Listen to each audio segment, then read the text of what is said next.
अस्सलाम वालेकुम व्यूवर्स, पीके ट्यूटोरियल में खुश आमदीद। व्यूवर्स, आज मैं आपको बताऊंगा कि स्क्रिप्ट फॉर्म में बैकअप किस तरीके से लिया जाता है।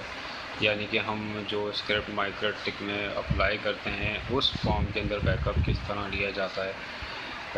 अमूमन आपने इंटरनेट के ऊपर देखा होगा कि बैकअप फाइल जो होती हैं वो पूरे सिस्टम का बैकअप होता है और उसको आप जो है माइक्रोटिक के अंदर अपलोड करते हैं और रीस्टोर करते हैं तो सारा सेटअप जो है हुआ आ जाता है। बट ये जो बैकअप है ये स्क्रिप्ट फॉर्म में है। जिस तरह हम नेट के ऊपर से स्क्रिप्ट लेते हैं और फिर अपने राउटर बोर्ड या पीसी में लगाते हैं तो सारी कॉन्फ़िगरेशन हुई भी आ जाती है।